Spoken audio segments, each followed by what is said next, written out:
উত্তর আকাশে ধ্রুব তারার অবস্থান যেমনই স্থির এবং পথপ্রদর্শক, ভক্ত ধ্রুবের জীবনও তেমনই লক্ষ্যভ্রষ্ট মানুষের জন্য একটি আলোকবর্তিকা। পৌরাণিক ইতিহাসে ভক্ত ধ্রুব কেবল একটি চরিত্র নন, বরং তিনি অটল সংকল্প এবং শুদ্ধ ভক্তির এক জীবন্ত প্রতীক।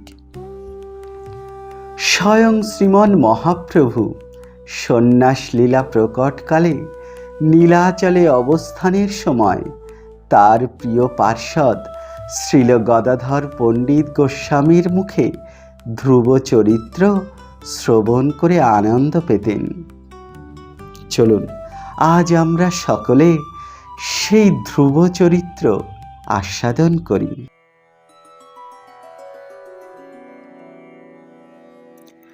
রাজা উত্থানপাদের দুই স্ত্রী ছিল, সুরুচি আর সুনীতি। সুরুচির পুত্রের নাম উত্তম আর সুনীতির পুত্রের নাম ধ্রুব। রাজা সুরুচির প্রতি অনুরক্ত, সেজন্য পুত্রদ্বয়ের মধ্যেও সুরুচির পুত্র উত্তমকে রাজা অধিক আদর করতেন। একদিন রাজা উত্থানপাদ সিংহাসনে বসে উত্তমকে কোলে করে খুব আদর করছিলেন। এমন সময় ধ্রুব সেখানে এসে পিতার কোলে উঠবার জন্য আগ্রহ প্রকাশ করতে লাগল। কিন্তু রাজা সুরুচির ভয়ে ধ্রুবকে কোলে করা দূরে থাকুক, একটুও মৌখিক আদর করতে সাহসই পেলেন না। রাজার প্রিয়তমা বলে সুরুচিও গর্বিতা ছিলেন। সে যখন দেখল সপত্নীর পুত্র ধ্রুব রাজার কোলে উঠবার জন্য চেষ্টা করছে, তখন সুরুচি রাজার সামনেই ঈর্ষানলে জ্বলে উঠলেন এবং রাজার সামনেই গর্ব ভরে ধ্রুবকে এই বলে তিরস্কার করতে লাগলেন, ওরে ধ্রুব, তুই কি জানিস না যে তুই আমার গর্ভে জন্মগ্রহণ করিসনি? তুই রাজপুত্র হতে পারিস, কিন্তু রাজ সিংহাসনে বসবার যোগ্য নোস। তুই অবোধ বালক, তাই তোর এই প্রকার অভিলাষ হয়েছে। তোর যদি নিতান্তই রাজ সিংহাসনে বসবার প্রবল আগ্রহ থাকে, এই রাজার আসনে উঠবার অধিকার যদি লাভ করতে ইচ্ছা থাকে, তবে আমি উপায় বলছি। তুই তপস্যা দ্বারা ভগবানকে সন্তুষ্ট কর। তার অনুগ্রহে যদি আমার গর্ভে জন্মগ্রহণ করতে পারিস, তবেই তুই এই আসনে উঠতে পারবি। দুর্ভাগিনীর পুত্র থাকাকাল পর্যন্ত রাজ সিংহাসনে বসতে পারবি না।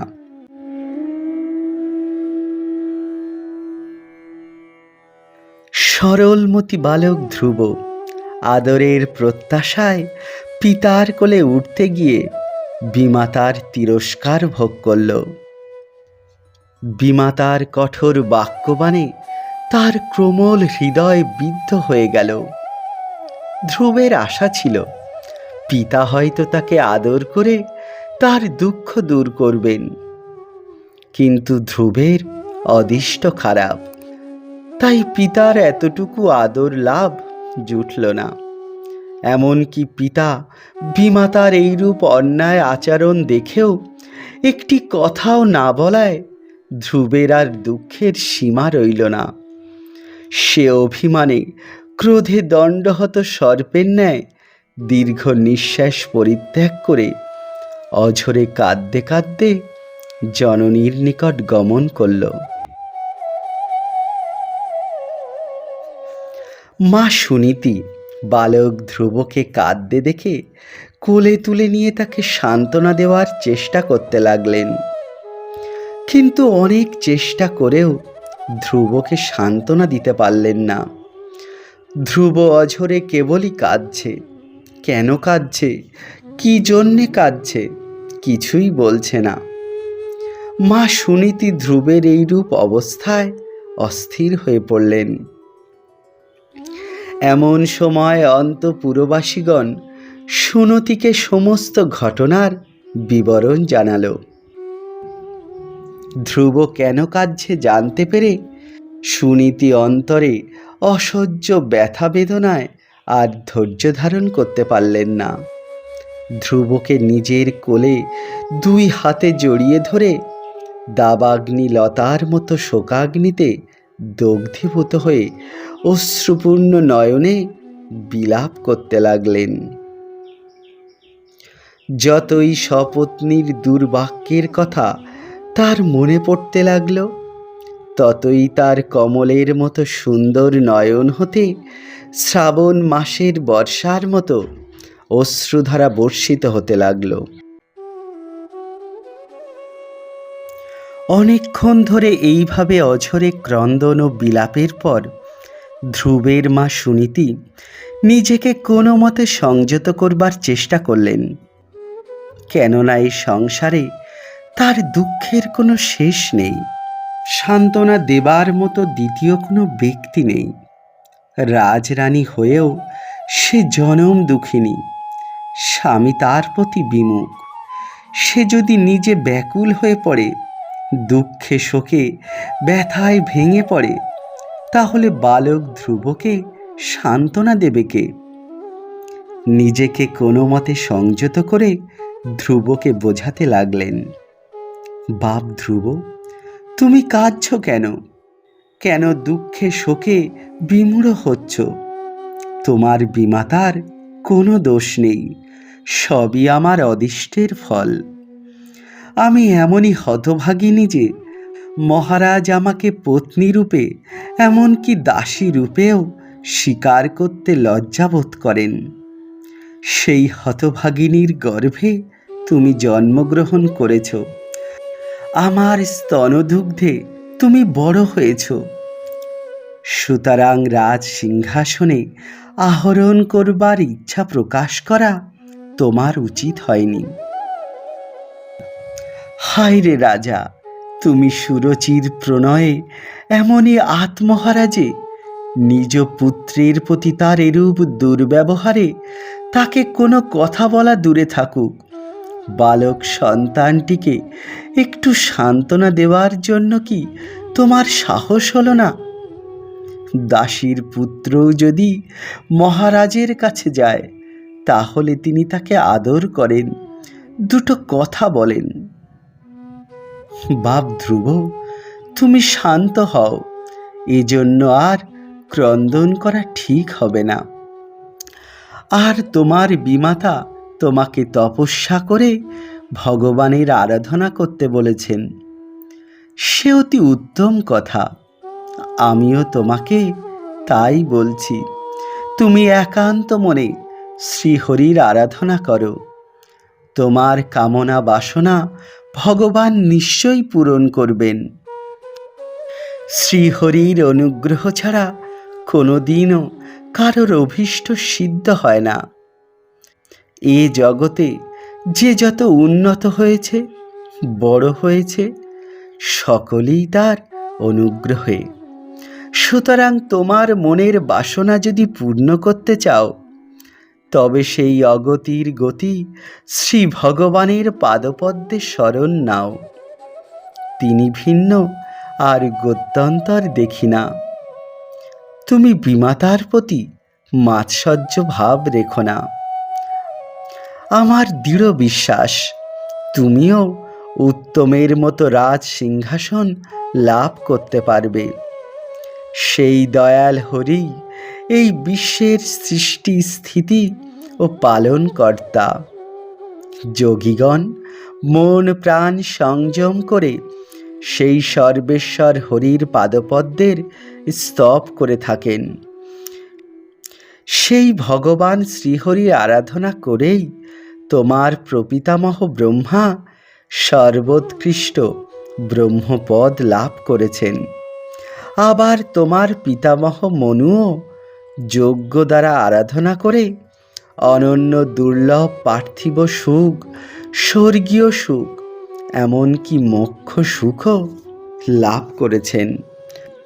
অতএব বৎস ধ্রুব, মুক্তিকামী ব্যক্তিগণ যে শ্রীহরির পাদপদ্মের অনুসন্ধান করে, তুমি ভক্তিভাবে ভক্তবৎসল সেই হরির ভজনা করো। সেই পদ্ম পলাশলোচন শ্রীহরি ব্যতীত অপর কোনো ব্যক্তি নেই যে তোমার দুঃখ দূর করতে পারে। কারণ ব্রহ্মাদি দেবগণ যে মহালক্ষ্মীর ধ্যান করে থাকেন, সেই মহালক্ষ্মী পর্যন্ত শ্রীহরির আরাধনা করে ঐশ্বর্যশালী মহালক্ষ্মী হয়েছেন। মা সুনীতির উপদেশ ও বিলাপ শ্রবণ করে ধ্রুব শান্ত হল। সে নিজের বুদ্ধি দ্বারা বিচার করে দেখল যে শ্রীহরির আরাধনা করতে হবে। মায়ের উপদেশ মনে রেখে ধ্রুব শ্রীহরির আরাধনা করবার জন্য কৃত সংকল্প হল। মাত্র 5 বছরের ছেলে ধ্রুব রাজপ্রাসাদ পরিত্যাগ করে শ্রীহরির আরাধনা করবার জন্য একাকী বনপথে বাহির হল।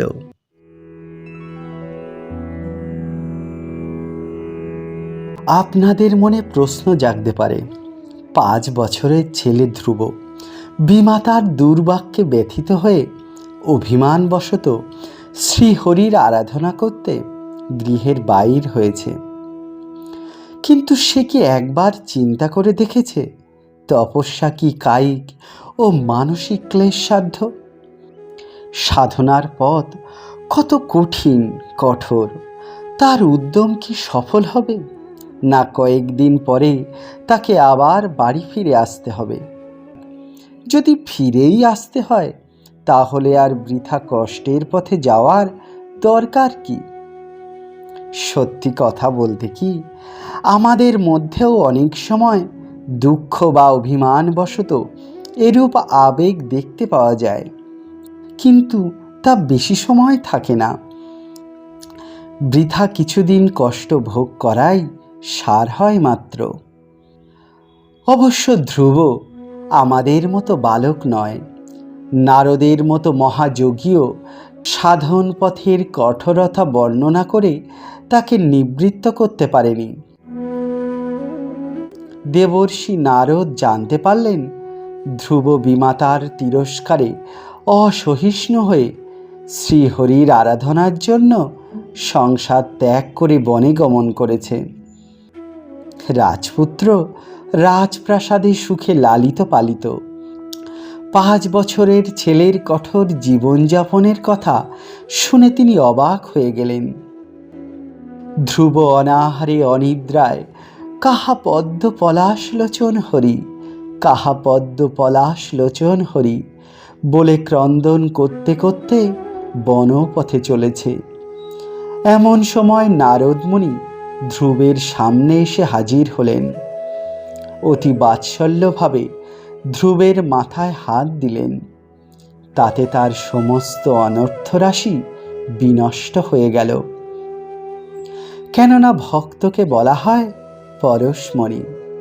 পরশমণির স্পর্শে যেমন লোহা সোনায় পরিণত হয়, ঠিক তেমনি করে নারদমণির স্পর্শে ধ্রুবের অনর্থ দূর হয়ে গেল। নারদমুনি ধ্রুবকে দেখে মনে মনে ভাবলেন, কি আশ্চর্য! মানভঙ্গে অসহিষ্ণু ক্ষত্রিয় বালকের কি আশ্চর্য প্রভাব! মাত্র 5 বছরের কোমলমতি বালক হয়েও বিমাতার তিরস্কার বচন এখনো মনে ধারণ করে আছে। ধ্রুব যে কি প্রকৃতির ছেলে তা নারদমুনির বুঝতে আর বাকি নেই। তবুও তিনি তাকে পরীক্ষা করবার জন্য বললেন, বৎস ধ্রুব, তুমি বালক, তোমার যে বয়স তাতে তোমার খেলাধুলায় মত্ত থাকাই স্বাভাবিক। এ বয়সে তোমার মান অপমান চিন্তা করবার তো কোনো কারণ দেখি না। আর তুমি তো জানো না, তুমি যে হরির আরাধনায় প্রবৃত্ত হয়েছ তা বড়ই দুঃসাধ্য ব্যাপার। মুনি যোগীগণ কত যুগ যুগান্তর ধরে কত কঠোর যোগ সাধনা করেও সিদ্ধি লাভ করতে পারছে না। তাকে আরাধনা করে সিদ্ধি লাভ করা তোমার মতো 5 বছরের ছেলের পক্ষে নিতান্তই সুকঠিন। সুতরাং এখন বৃথা চেষ্টা করো না। এত শিশু বয়সে তোমার এই নিষ্ফল অভিলাষ পরিত্যাগ করাই উচিত।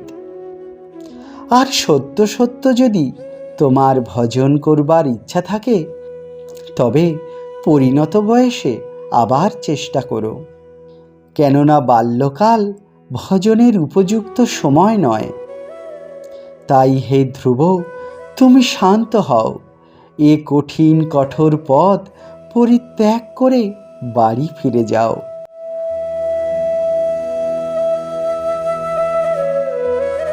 মহর্ষি নারদ ধ্রুবের মানসিক দৃঢ়তা পরীক্ষা করবার জন্য নানাবিধ যুক্তিপূর্ণ সান্ত্বনা বাক্যে তাকে হরিভজনের পথ হতে নিবৃত্ত করবার জন্য উপদেশ দিলেও ধ্রুব কিন্তু তাতে বিন্দু মাত্র বিচলিত হল না। কেননা ক্ষৈত্রীয়চিত তেজস্বিতায় তার হৃদয় পরিপূর্ণ। সুতরাং তার ইষ্ট সিদ্ধির পথকে নারদ মুনি অতি দুর্গম, কঠিন, কঠোর বলে বোঝাতে চাইলেও সে তাতে কোনো ভ্রুক্ষেপই করল না। অথচ নারদ মুনির উপদেশ গ্রহণ না করবার জন্য পাছে মুনি মনে করেন যে ধ্রুব আমাকে উপেক্ষা করল, এজন্য সে অতি বিনয়ভাবে নিজ মানসিক আবেগের কারণ প্রকাশ করে নারদ মুনিকে বলল, হে প্রভু, আপনি যে সকল উপদেশ আমাকে দিয়েছেন তা অতি উপাদেয় বটে, কিন্তু দুঃখের বিষয় আমার পক্ষে ওই প্রকার উপদেশ প্রতিপালন করা সম্ভব নয়। পরন্তু হে প্রভু, আপনি দয়া করে আমাকে এমন একটা অত্যুৎকৃষ্ট পথ নির্দেশ করে দিন, যাতে আমি আপনার কৃপায় শ্রীহরির আরাধনা করে সেই পরম পদ লাভ করতে পারি। এই আমার স্থির সংকল্প। নারদ মুনি ধ্রুবের মুখে এরূপ বিপুল দৃঢ়তাপূর্ণ বাক্য শ্রবণ করে অতিশয় প্রীত হলেন। তিনি বুঝলেন যে এ বালক সাধারণ বালক নয়, যথার্থ সাধনের উপযুক্ত পাত্র। সুতরাং তাকে সাধন পথ সম্বন্ধে সদুপদেশ প্রদান করে বললেন, হে ধ্রুব, তোমার নিষ্ঠা পরীক্ষা করবার জন্য আমি এ যাবৎকাল তোমাকে বহু কথা বলেছি, কিন্তু তোমার নিষ্ঠা দেখে, তোমার দৃঢ়তা দেখে আমি বিশেষভাবে সন্তুষ্ট হয়েছি। তোমার মাতা যে তোমাকে ভগবান শ্রীহরির আরাধনা করতে উপদেশ দিয়েছেন তাই যথার্থ পথ। সেই পথ ধরে চললে তোমার অভিপ্রায় অবশ্যই সিদ্ধ হবে। শ্রী বাসুদেবে ভক্তিই চরম কল্যাণ লাভের একমাত্র সহজ সরল পথ। তিনিই অগতির গতি, অনাথের নাথ। তিনিই জীবের সকল বাসনা পূরণ করতে একমাত্র সমর্থ। ধর্ম, অর্থ, কাম ও মোক্ষ এই চতুর্বর্গের মধ্যে যে যা কামনা করুক না কেন, শ্রীহরির কৃপা ভিন্ন কিছুই লাভ করা সম্ভব হবে না। কারণ ভগবানই সকল কর্মের একমাত্র ফলদাতা। তাই শ্রীহরির চরণ সেবা ভিন্ন আর কোনো উপায় নেই। শ্রী ভগবান প্রসন্ন হলে কোনো বস্তুই দুর্লভ থাকতে পারে না। আমি তোমাকে আশীর্বাদ করছি, তোমার মঙ্গল হোক, তোমার মনোবাসনা পূর্ণ হোক। তুমি একান্ত মনে শ্রীহরির আরাধনায় ব্রতী হও। অতএব হে বৎস, তুমি যমুনার তীরে মধুবনে গমন করো।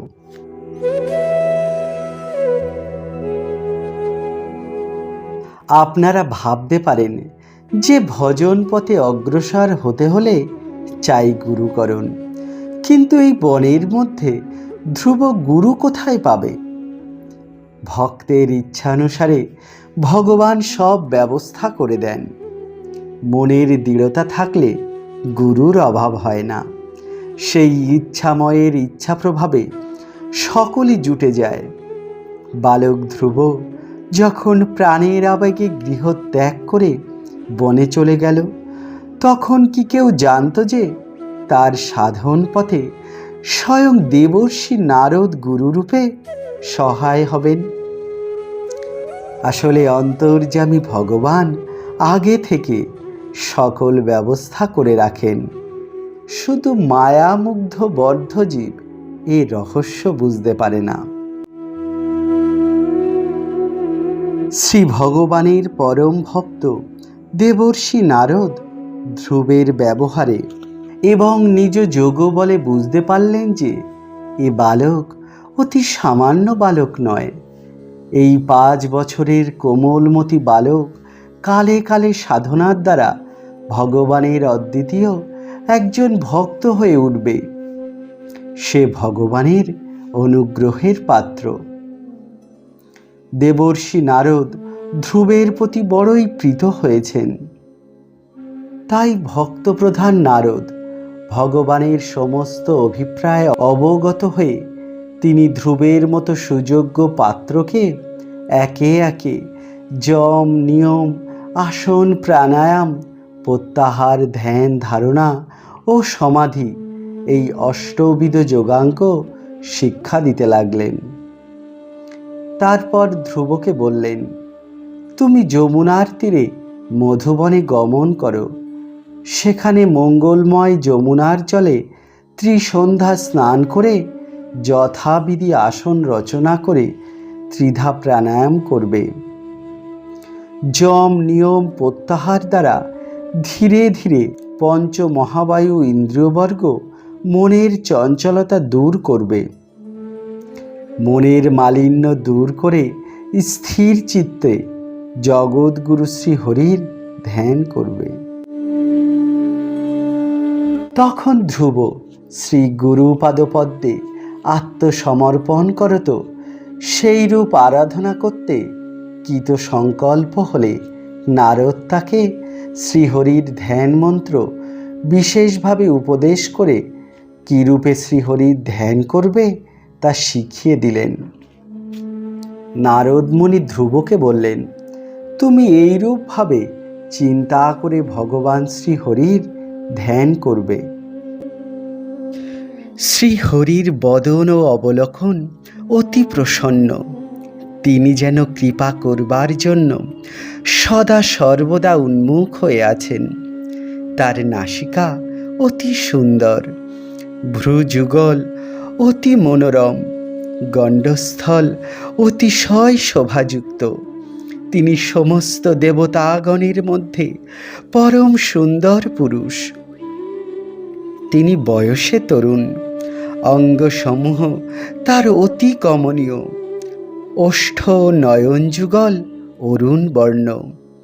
তিনি শরণাগত ভক্তগণের পরমাশ্রয়, সর্বপুরুষার্থের অর্থাৎ ধর্ম, অর্থ, কাম, মোক্ষ ও প্রেমের আকরস্বরূপ। তিনিই একমাত্র শরণ্য, বরণ্য ও করুণার নিধি। তিনি শ্রী বৎসলঞ্জন ও নবঘন মেঘের মতো শ্যামল বর্ণ। তার গলদেশে বনমালা। তিনি শঙ্খ, চক্র, গদা ও পদ্মধারী চতুর্ভুজ রূপে প্রকাশিত। তার মস্তকে কিরীট, কর্ণে কুণ্ডল, বাহুতে কেয়ূর বলয় এবং কণ্ঠে কৌস্তব রত্ন আভরণে সুশোভিত। তার পরিধানে পীতবর্ণ পট্ট বস্ত্র, নিতম্বদেশ মেখলা দ্বারা পরিবেষ্টিত, চরণে উজ্জ্বল স্বর্ণ নূপুর। দর্শনীয় বস্তুর মধ্যে তিনিই সর্বোত্তম। তার অতি নয়নাভিরাম মনোরম রূপ ভক্তগণের মন হরণকারী, নয়নের আনন্দ বর্ধনকারী।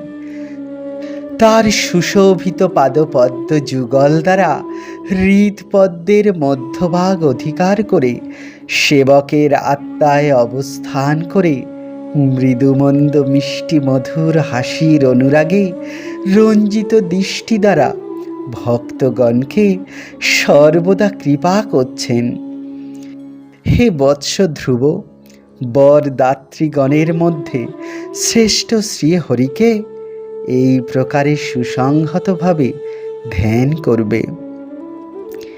এরূপভাবে মঙ্গলময় শ্রী ভগবানের ধ্যান করতে করতে শীঘ্রই তোমার মন পরম শান্তাবস্থা লাভ করবে। হে নৃপনন্দন, তোমাকে এছাড়াও পরম গুহ্য মন্ত্র উপদেশ করছি। এর দ্বারা তুমি অতি সহজে ভগবানের কৃপা লাভ করতে পারবে। নারদ মুনি তখন ওং নমো ভগবতে বাসুদেবায় এই দ্বাদশাক্ষর মহামন্ত্রে দীক্ষিত করে বাহ্য পূজা ও মানস পূজা শিক্ষা দিলেন।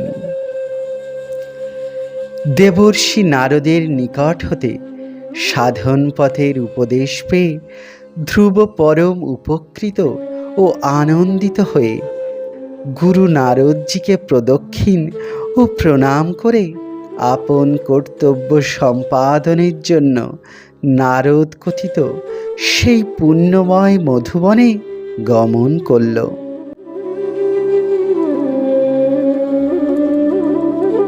এদিকে মহারাজ উত্থানপাদ ধ্রুবের প্রতি দুর্ব্যবহার করবার পর নিজেই অনুতাপে জর্জরিত হলেন। ধ্রুব যেদিন রাজপ্রাসাদ ত্যাগ করে বনে চলে গেল, সেদিন হতে তার আত্মধর্মে বড় অনুশোচনা হলো। নিজের কর্মের জন্য নিজেকে হীন মনে করলেন, আর ধ্রুবের জন্য অত্যন্ত ব্যাকুল হয়ে বিষণ্ণ বদনে কাল যাপন করতে লাগলেন। দেবর্ষি নারদ যোগ প্রভাবে বুঝতে পেরে তার সাথে দেখা করবার ইচ্ছা করলেন। এই হেতু দেবর্ষি নারদ রাজা উত্থানপাদের অন্তঃপুরে গিয়ে উপস্থিত হলেন। তিনি গিয়ে দেখলেন রাজা বিষণ্ণভাবে চিন্তা করছেন। নারদ মুনি অন্তঃপুরে প্রবেশ করলে রাজা দেবর্ষিকে যথাযোগ্য অভিবাদন করে আসন প্রদান করে পাদ্য অর্ঘ্যের দ্বারা পূজা করলেন। অতঃপর নারদজি সুখে উপবেশন করে রাজাকে বললেন, হে রাজন, আপনি ম্লান মুখে কি চিন্তা করছেন? আপনার কি ধর্ম নাশ হয়েছে? রাজা বললেন, হে ব্রহ্মণ, আমি আমার ৫ম বৎসরের সুবোধ বালক পুত্র ধ্রুবের কথা চিন্তা করছি। হায়, আমি কি নিষ্ঠুর, আমি কি নির্দয়! আমি স্ত্রীর বশীভূত হয়ে ৫ বছরের শিশুপুত্রকে জননীর সাথে নির্বাসিত করেছি। হে প্রভু, সেই সুশীল অনাথ বালক ধ্রুবকে এখন কে দেখবে, কে তাকে পালন করবে? সে রাজপুত্র হয়ে কণ্টকাকীর্ণ বনপথে ভ্রমণ করতে কতই না ব্যথা অনুভব করছে। হায়, সেই বনে তার আহারের ব্যবস্থা কে করবে? হে দেবর্ষি, সেই অসহায় ক্ষুধার্ত ম্লান বদন পুত্রের কথা চিন্তা করে আমি অস্থির হয়ে পড়েছি। আমি আর ঘরে থাকতে পারছি না। হে প্রভু, বলুন, এখনো পর্যন্ত সে জীবিত আছে কি? সেই অসহায় বালককে ব্যাঘ্রাদি হিংস্র জন্তু এতদিন ভক্ষণ করেনি তো? আহ, আমি কি নিষ্ঠুর, আমি কি প্রকার দুর্বৃত্ত! আপনারাই দেখুন, আমার ৫ বছরের শিশুপুত্র ধ্রুব প্রেমবশত আমার কোলে উঠতে চেয়েছিল, কিন্তু আমি এমনই নরাধম যে স্ত্রীর বশীভূত হয়ে তাকে কোলে করা তো দূরে থাকুক, একবার একটি কথা বলেও সান্ত্বনা দিতে পারিনি। হে দেবর্ষে, ধ্রুব আমার অতি সুশীল পুত্র, তার জন্য আমার হৃদয় অত্যন্ত ব্যাকুল হয়ে পড়েছে। উত্তরে নারদজি বললেন, হে মহারাজ, আপনি পুত্রের জন্য কেন বৃথা বিলাপ করছেন? আপনার পুত্র সামান্য বালক নয়, তার কোনো অমঙ্গল হয়নি। আপনার চিন্তার কোনো কারণ নেই, তাকে দেবতারা রক্ষা করছেন। শীঘ্রই আপনি শুনতে পাবেন আপনার পুত্রের যশ জগতে পরিব্যাপ্ত হয়েছে। আপনি তার মহিমা জানেন না, এজন্য বৃথা শোক করছেন। হে মহারাজ, আপনার পুত্রের কথা আর কি বলবো? লোকপাল গণের পক্ষে যা সুদুষ্কর, সেই ভগবানের আরাধনারূপ তপস্যা করে আপনার যশ বিস্তার করে ধ্রুব অচিরেই ফিরে আসবে। নারদের কাছ থেকে পুত্রের মহিমাসূচক কথা শ্রবণ করে রাজা প্রবল উচ্ছ্বাসে কেবলমাত্র পুত্রের চিন্তায় বিভোর হয়ে পড়লেন আর সুরচির মোহ ত্যাগ করলেন।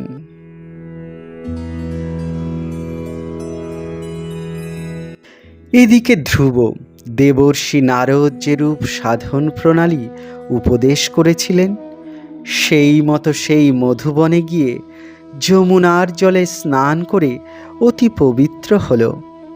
রাত্রিতে উপবাসী থেকে অতি শ্রদ্ধা সহকারে একাগ্র মনে ভগবান পুরুষোত্তমের আরাধনায় ব্রতী হল। সে অতি কঠোর তপস্যা আরম্ভ করল। ক্রমশ সে আহার সংকোচ ও তপস্যার কঠোরতা অবলম্বন পূর্বক একে একে 4 মাস অতিবাহিত করল। প্রথম 1 মাস কাল সে প্রতি 3 দিন অন্তর কেবলমাত্র কয়েদবেল ও বদ্রীফল অর্থাৎ কুল আহার করে শ্রীহরির আরাধনা করল।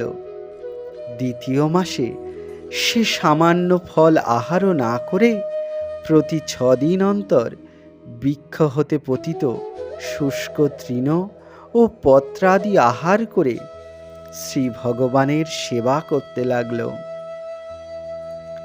তারপর তৃতীয় মাসে সে 9 দিন অন্তর জল মাত্র পান করে একাগ্র চিত্তে উত্তম শ্লোক দ্বারা ভগবানের আরাধনায় নিবিষ্ট হল।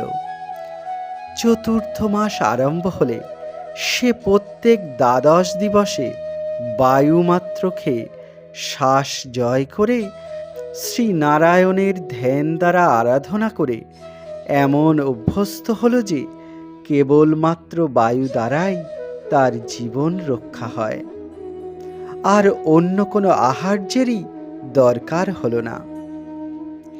এইভাবে পঞ্চমাসে জিতপ্রাণ রাজনন্দন ধ্রুব এক পদে স্থাণুর ন্যায় নিশ্চলভাবে দণ্ডায়মান হয়ে পরব্রহ্মের ধ্যানে নিমগ্ন হল। ধ্রুব প্রকৃতি ও পুরুষের ঈশ্বর পরব্রহ্মকে ধ্যান করলে ত্রিভুবন তার তেজ সহ্য করতে অসমর্থ হয়ে কম্পমান হয়ে উঠল। এক পদে অবস্থানকালে রাজপুত্র ধ্রুবের পদাঙ্গুষ্ঠের পীড়নে ধরিত্রী নিপীড়িত হয়ে অর্ধনমিত হয়ে পড়ল। গজরাজ যেমন ক্ষুদ্র নৌকায় আহরণ করলে দক্ষিণ ও বাম পদের দ্বারা একবার এদিক ওদিক করলে যেমন নৌকা টলটলায়মান হয়ে ওঠে, ঠিক সেইরূপ ধরণী মুহুর্মুহু প্রকম্পিত হতে লাগল।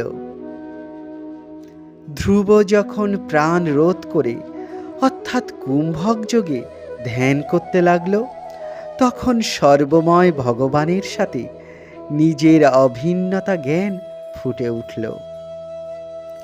তার অন্তরে বাইরে আর অন্য কোনো বস্তুরই অনুভূতি থাকল না।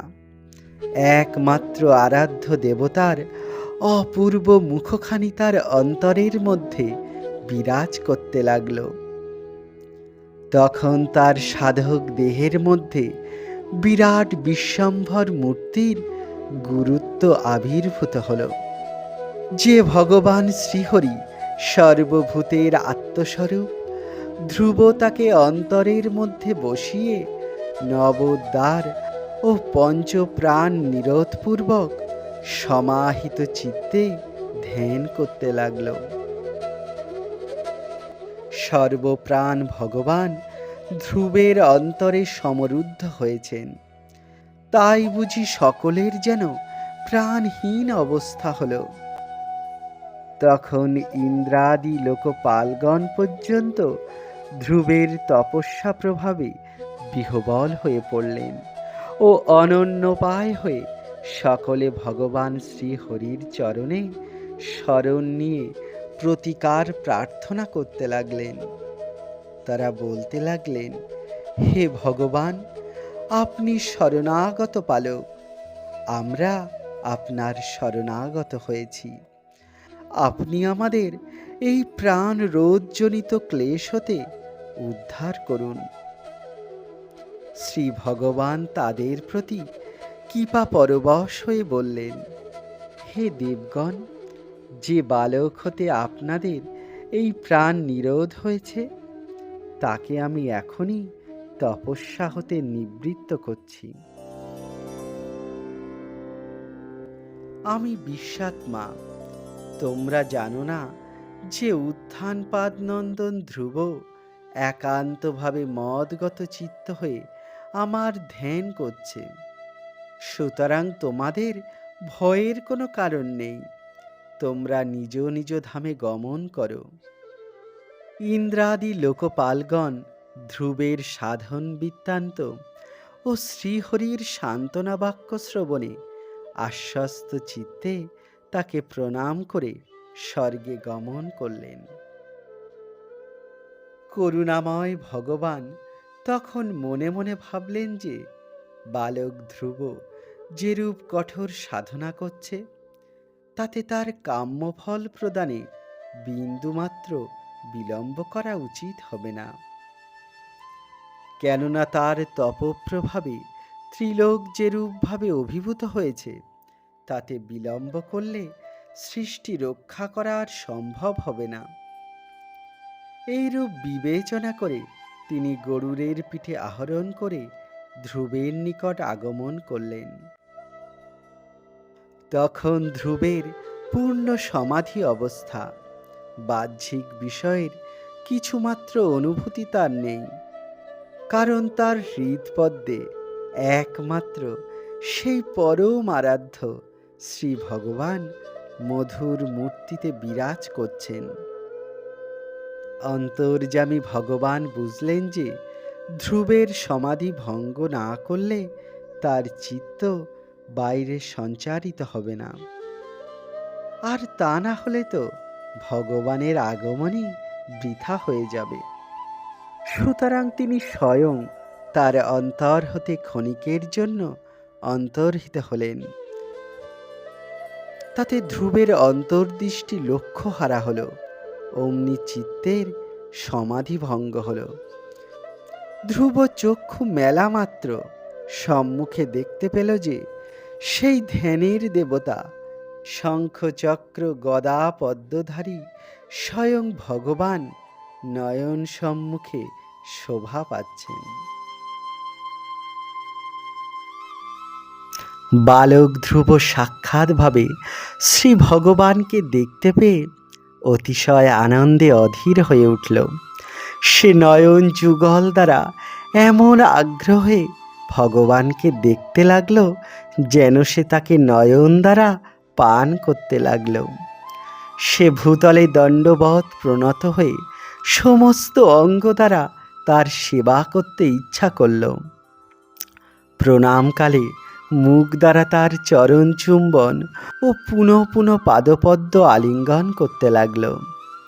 তার ইচ্ছা হলো সে প্রাণ ভরে একবার শ্রী ভগবানের স্তব করে। কিন্তু হায়, স্তব করতে হলে যেরূপ সুবিশুদ্ধ ভাষার দ্বারা বাক্য প্রয়োগ করতে হয়। বালক ধ্রুব সে বিষয়ে অনভিজ্ঞ, কিন্তু ভগবান তো অন্তর্যামী। তিনি তার অন্তরের ভাব বুঝতে পেরে কৃপা করে নিজ হাতের শঙ্খ দ্বারা তার গণ্ডদেশ স্পর্শ করলেন। এ শঙ্খ সাক্ষাৎ বেদ স্বরূপ, তাই এ স্পর্শ মাত্র ধ্রুবের সমস্ত অজ্ঞতা দূরীভূত হয়ে সমুচিত বাকশক্তি আবির্ভূত হল। অমনি ধ্রুব ভক্তি ভরে ভগবান শ্রীহরির স্তব করতে আরম্ভ করল। ধ্রুব ভক্তি পরিপ্লুত হৃদয়ে ধীর মস্তকে বিজয় কীর্তি ভগবানের স্তব করতে লাগল। যিনি অখিল শক্তিধর হয়ে নিজ ইচ্ছা শক্তি দ্বারা আমার অন্তঃকরণে প্রবিষ্ট হয়ে আমার সুপ্ত বাকশক্তিকে ও হস্তপদ কর্ণ ত্বক প্রভৃতি অন্যান্য ইন্দ্রিয় বর্গসমূহকে উজ্জীবিত করেছেন, সেই ভগবান অন্তর্যামী পুরুষ আপনাকে নমস্কার করছি। হে নাথ, আপনার শ্রী পাদপদ্ম মুক্ত কুলের আশ্রয় স্বরূপ, অর্থাৎ আপনার শ্রী পাদপদ্মকে আশ্রয় করেই ভক্তগণ ভক্তি লাভ করে থাকে। আপনি জীবের সকল বাঞ্ছা পূরণ করে থাকেন, এমনকি আপনার ভক্তকে জন্ম মরণ মালা হতে মুক্ত করে আপনার নিত্য সেবায় আপনি নিযুক্ত করে থাকেন। হে নাথ, আপনার শ্রীচরণ কমল ধ্যানে ও আপনার নিজজনের সহিত আপনার অমৃত চরিত্র কথা শ্রবণ কীর্তনে যে কি আনন্দ লাভ হয়, ব্রহ্মানন্দ লাভেও সেইরূপ সুখ লাভ হয় না। অতএব তুচ্ছ স্বর্গাদি সুখের কথা আর কি বলবো। হে অনন্ত, যে সকল শুদ্ধাত্মা ব্যক্তি নিরন্তর আপনাকেই ভক্তি করে থাকে, সেই সকল মহৎ ব্যক্তির সাথে আমার প্রকৃষ্ট সঙ্গ লাভ হোক। কারণ আপনার শুদ্ধ ভক্তগণের সঙ্গে আপনার অমৃতময়ী কথা শ্রবণ করে আমি পরমানন্দে নিমগ্ন থাকতে পারব এবং অতিশয় দুঃখ পরিপূর্ণ এই ভীষণ ভব সমুদ্র হতে অনায়াসে উত্তীর্ণ হতে পারব। হে পদ্মনাভ, যারা আপনার পাদপদ্মের সৌরভ আঘ্রাণ করবার জন্য একান্ত লোলুপ, সেই ভক্তগণের সঙ্গ লাভ করে আমার অত্যন্ত প্রিয় এই দেহ এবং দেহ সম্বন্ধীয় স্ত্রী পুত্র বন্ধু গৃহ বিত্তাদি বিষয়ক কথা কিছুই স্মরণ পথে উদিত হয় না। হে অজ, হে পরমেশ্বর, প্রলয়কালে যে পরম পুরুষ নিজ উদর হতে নিখিল ব্রহ্মাণ্ড সমূহ গ্রহণ করে শেষায়ী অনন্তরূপে যোগ নিদ্রাভিভূত হয়ে থাকেন এবং যার নাভি সমুদ্রে উৎপন্ন কাঞ্চনময় পদ্মগর্ভে অতি তেজস্বী ব্রহ্মা জন্মগ্রহণ করেছেন, সেই ভগবৎ স্বরূপ আপনাকে আমি প্রণাম করি। হে দেব, আপনি নিত্য মুক্ত, জীব আপনার কৃপাতেই বন্ধন মুক্ত হয়ে স্বস্বরূপে স্থিত হতে পারে। আপনি পরিশুদ্ধ, জীব মলিন। আপনি সর্বজ্ঞ, জীব অল্পজ্ঞ। আপনি মায়াধীশ, জীব মায়াবশযোগ্য। আপনি নির্বিকার, জীব মায়া দ্বারা বিকারী। আপনি আদি পুরুষ, জীব আপনার হতে জাত।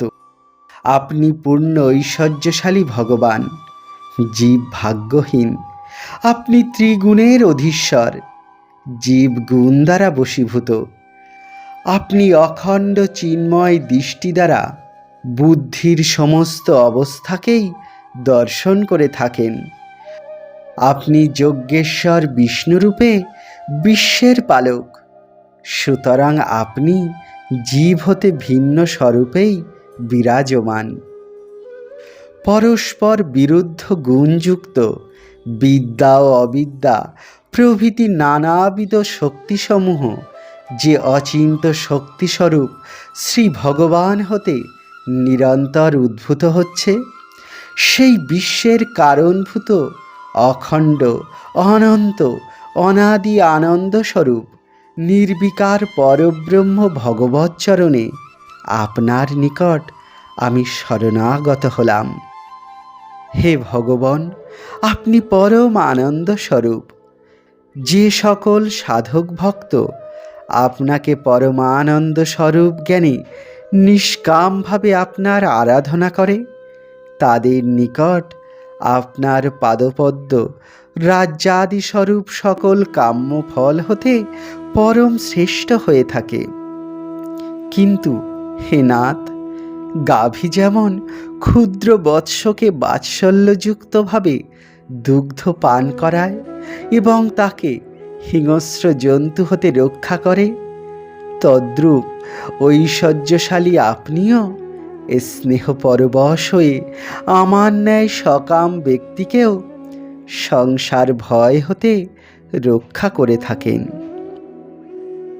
হে প্রভু, বিমাতার দুর্বাক্যে ও পিতার দুর্ব্যবহারে ব্যথিত হয়ে আমি যে পিত্রাদি সর্বলোকের অপেক্ষা উৎকৃষ্ট পদ লাভ করব, এইরূপ তুচ্ছ কামনালুব্ধ হয়ে আপনার আরাধনা করে আমি নিতান্ত অধমের ন্যায় কাজ করেছি।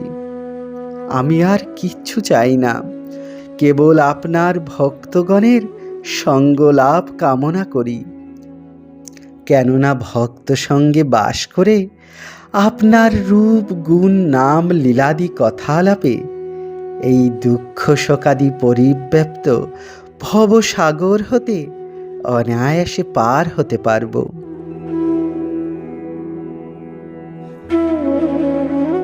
যদিও ভক্ত ধ্রুব পিতার দুর্ব্যবহারে আর বিমাতার দুঃসহ তিরস্কারে ব্যথিত হয়ে সকামভাবে শ্রী ভগবানের আরাধনা করেছিল, তথাপি গুরু নারদের কৃপায় এবং শ্রী ভগবানের সাক্ষাৎ দর্শন প্রভাবে তার অন্তরে ভক্তির বীজ এমনভাবে অঙ্কুরিত হয়েছিল যে তার কামনা বাসনা ও মান অভিমান সমূলে বিনষ্ট হয়ে একমাত্র শ্রী ভগবানের শ্রীপাদপদ্ম সার বস্তু বলে জ্ঞান হল। ধ্রুবের স্তবে ভক্ত বৎসল ভগবান সমধিক প্রীতিবশত তার অভীষ্ট বর প্রদান করে বলতে লাগলেন, হে রাজনন্দন, হে সুব্রত, আমি আশীর্বাদ করছি তোমার মঙ্গল হোক। তোমার অভিলাষ কি আমি তা অবগত আছি। আমি তোমাকে পুরস্কার স্বরূপ তোমার সংকল্প অনুযায়ী ধ্রুবলোক নামে অপূর্ব দুষ্প্রাপ্য স্থান প্রদান করলাম। এ পর্যন্ত অন্য কেউ সেই স্থানে যেতে সমর্থ হয়নি। সে স্থান আমার বৈকুণ্ঠ ধামের ন্যায় নিত্য আনন্দময়। ভগবান শ্রীহরি প্রিয় ধ্রুবকে এই প্রকার বর দান করে ও উপদেশ প্রদান করে নিজ ধামে প্রত্যাবর্তন করলেন।